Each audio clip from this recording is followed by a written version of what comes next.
So first try natin sa road sync, guys. Ayan o. Alright, let's do this. Road sync. Hey, good morning everyone. Welcome to Newbie Rides.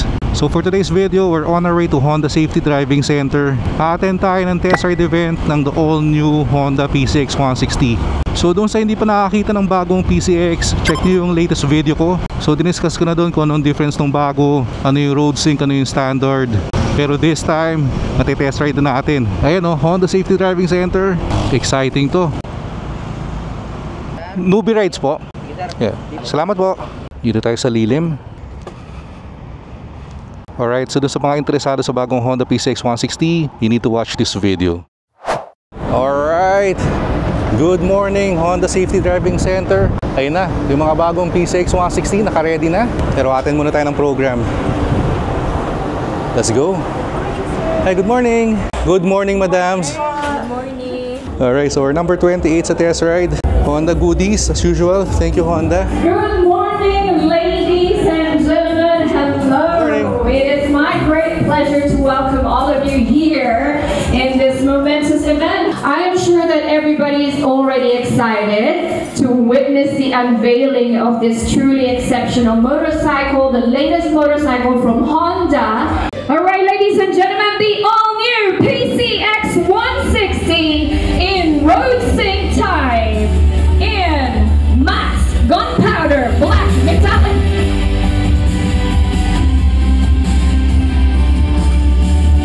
Pearl fadeless white. Also available for standard type in Vortex red metallic. Pearl fadeless white. And matte bullet silver. There you have it, ladies and gentlemen, the all-new PCX 160. Truly exceptional.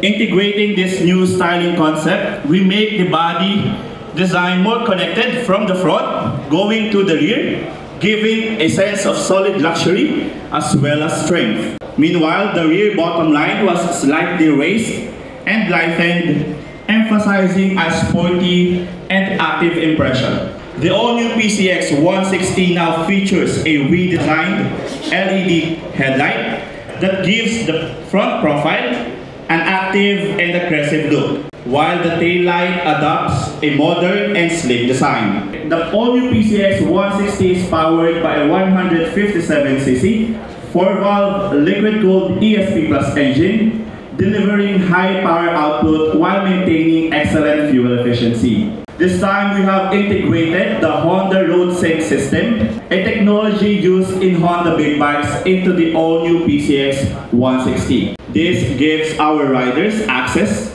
to turn-by-turn navigation, calls, messages, and music through Bluetooth smartphone technology. There's also a new 5H TFT meter panel, providing enhanced visibility and a comprehensive display.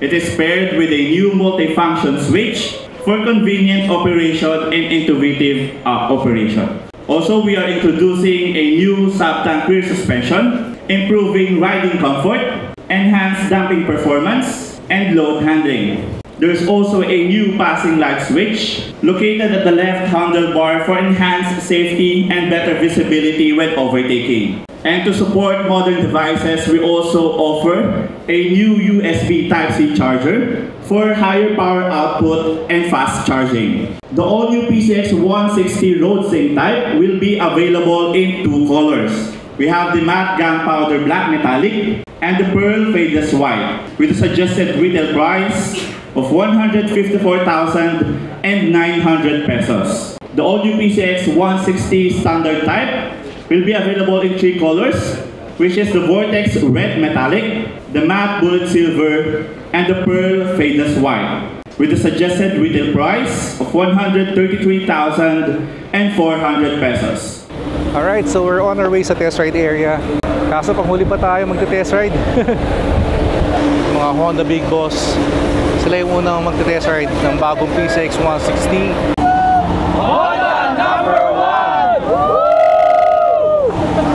Right now, let's start our test ride activity with the Honda Philippines Inc. management team. And first to test ride, the Honda Big Bosses.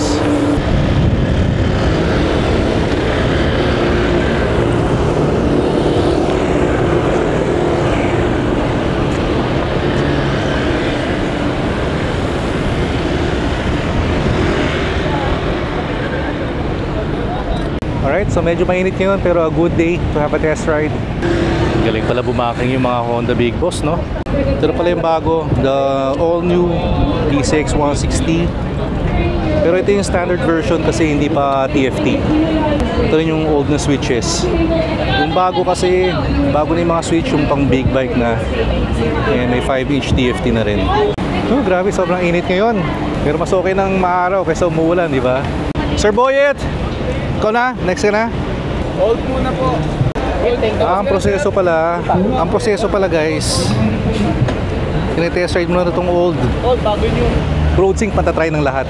Opo, matatry po ng lahat. After ng first round, yung second round nila is lahat bago na yung unit. Alright. Thank you. Yun, exciting guys. So first round pala ng test ride, ito munang lumang version. Naked handlebar. Then yung sa second round, ito na, itong bagong PCX na. Again, pakita ko din sa inyo yung panel. Hindi ako magsasawang ipakita sa inyo yan. Ayan o, ganda. Alright, 23 Moto in the house. Sir, itong matte gray guys, ito standard. And itong matte black is road sync. Ito yung difference guys, standard, old switches, old panel, pero hindi na rin naked handlebar. Pag sa road sync naman, ayun na, TFT, new switches, and body color tong cover ng handlebar. Kung trip nyo pala yung glossy, meron kayong dalawang option. Hey! Sir Jao, pwede kayong mag-red sa standard, glossy red yun. And pwede rin na yung glossy white sa road sync. Mr. Jao Moto pala yun. Tara, maganda na tayo, mag-gear up na tayo, mag-ready na tayo for the test ride. Mr. Zach! Hello, good morning. Motobex in the house. Kain na! Morning, good morning. Good morning! Alright, so turn na natin mag-test ride, pero dito muna tayo sa old PCX. So okay itong gagawin kasi mas mafe-feel talaga natin yung difference ng bago dito sa luma. Medyo mainit lang. Sanay naman tayo sa old PCX kasi pinahiram sa atin ni Honda dati to for 2 weeks. So dito hindi pa TFT panel. Ito yung gusto ng lahat, yung naked handlebar. Kasi dun sa bago may cover na. Alright. So this is the old PCX. So very agile and nimble talaga to. Goods na goods pang city riding. And of course pwede mong extend yung legs mo dito. Alright, slalom. Alright, braking test.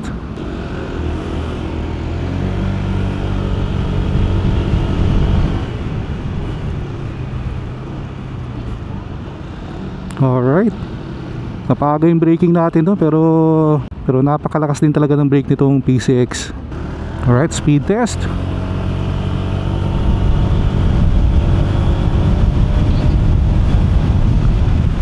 So hindi problema ang acceleration dito sa old PCX 160.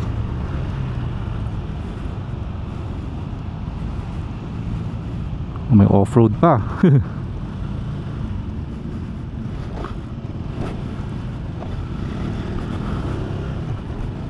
So mafe-feel natin mamaya yung difference kasi yung bagong PCX, yung road sync, nakabaso na yon.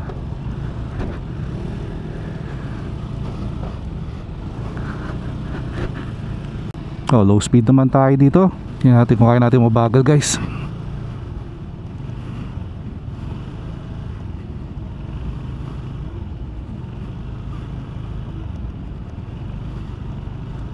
Nice, nabagalan natin. Goods na goods din tong lumang PCX eh. Okay na okay din to guys ha. Kaya sobrang excited ako kung ano yung ma-feel natin doon sa bago eh. Alright.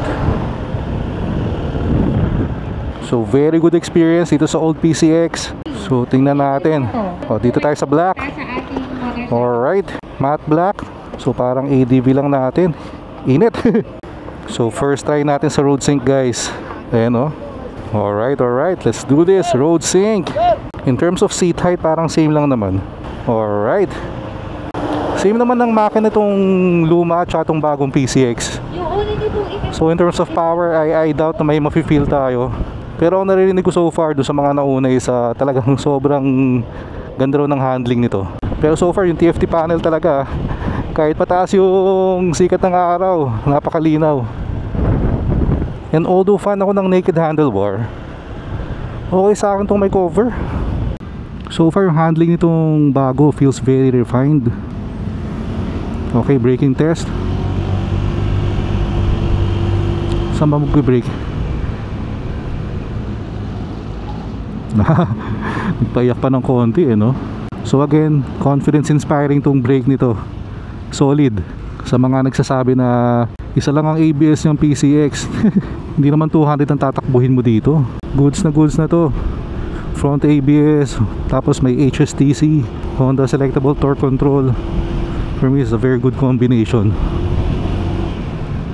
Ito, gusto kong ma-feel dito sa kanina doon sa old PCX, talagang ramdam mo yung tagtag dito Ngayon, tingnan natin.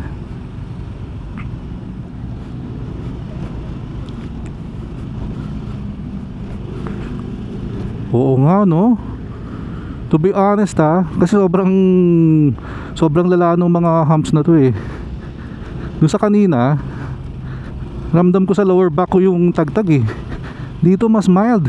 Mas hindi ko ramdam sa mas bawas yung ramdam ko sa lower back. Real talk walang hype. Seryoso. So doon sa nagsasabi na wala ring effect yung baso, fake news yan. Laki pala ng epekto. Sobrang nag-e-enjoy ako dito Pag may nakita kayong Honda ADV 160 na fresh na for sale, alam na. Ganda ng handling nito. Solid tong bagong PCX, guys. I'm very impressed.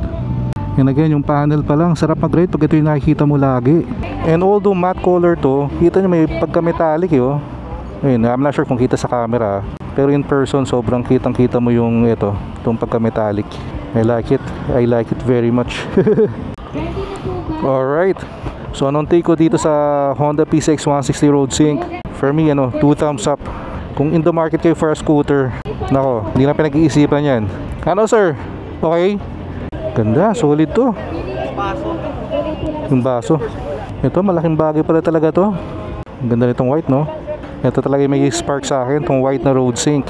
Alam ko same ng makina yung lumang PCX and itong bago. Pero pansin ko again, at least for me, pansin ko sobrang smooth tong bago. Halos wala akong naramdamang vibration. So I'm not sure kung may ginawang iba, mga minor tuning sa makina. Pero again, suspension siguro yun ang talagang napansin kong main difference. Ramdam ko yung improvement ng suspension dito sa bago. Dun sa lubak-lubak na part, dun sa old P6, wild na wild Nagreklamo yung lower back ko Pero dito sa bago, wow. Kaya pala sinama nila sa sa test ride yung part na yun. Because before sa ibang test ride hindi sinasama yun para talagang ma-highlight yung difference sa suspension. Manila Automotive in the house, sir. Grabe yung init. Pawis tayo, guys. Pero sulit yung test ride natin. So doon sa mga nagtatanong kung may difference ba yung old PCX dito sa bago, I can say na meron talaga. Merong significant improvement. Pero syempre pag nag-PCX na bago kayo, I strongly suggest mag-road sync kayo. Kasi kung nag-standard kayo, baka minimal difference lang from the old version. Pag nag-road sync kayo, ito yung dalawang pipilian nyo. Itong pearl white and itong matte black. Kung gusto nyo ng white color, so meron to sa standard tsaka sa road sync. Itong white lang available doon sa dalawang variant. Ma'am Jean in action. Alright guys, tara kain muna tayo. Tara, kainan na. Sir Jao Moto, ang idol ng lahat to. Sir Moto Kem, isa pa to. I am Jamich. The new Vespa. Hello po. Hello po, sir. Hello po. Hi po. Check natin mga. Hi. Sir Ned, in the house, sir. 23 Moto, sir. Hello. Ang daya tayo ah. Eto, isa pa to. Idol na lahat. Sir Boyet. Ano sir? Order na ba? Bago P6? Yun. Alright guys, so ito yung tatlong kulay ng standard. Itong glossy red, itong matte silver, and itong pearl white. Well, sa road sync naman, ito yung dalawang kulay. Itong matte black and pearl white din. Alright, so as always, very grateful kay Honda for always inviting me sa mga ganitong event. Grabe yung pawis natin guys. Alright, mag-gear up na tayo. Init, tanghaling tapat guys. Pero sobrang enjoy. Sobrang solid tong bagong PCX 160. Talagang napapaisip ako dito. Ito pala si Sir Jao Moto, tara. Sir Jao! Sir, ride safe. Ingat-ingat sir. CB650R. Sir, ingat-ingat sir. Nice meeting you. Thank you. Alright, so again, big thanks to Honda Safety Driving Center, Honda Philippines for the invite. So doon sa mga nagbabalak bumili ng scooter ngayon, napakaswerte nyo. Dahil sakto eh. Lalabas lang nung bagong PCX 160, pero ang kunin nyo yung road sync ka. Doon pa lang sa TFT panel, road sync, yung improved na suspension, wala, sulit na sulit. Yan sa mga nagsasabi na overrated yung baso sa suspension. Nako, for me, malaking bagay. Ramdam na ramdam ko yung improvement kanina eh, sa test ride. Kung ngayon ako bibili ng scooter, malamang sa malamang yung road sync ang kukunin ko.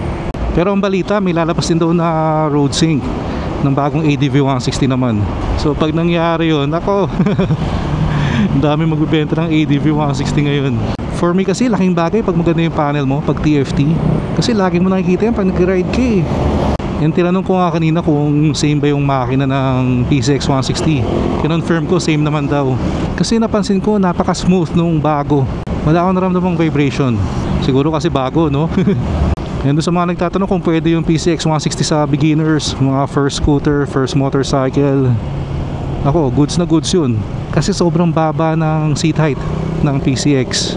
I'm 5'8" and flat foot ko yun, dalawang paa.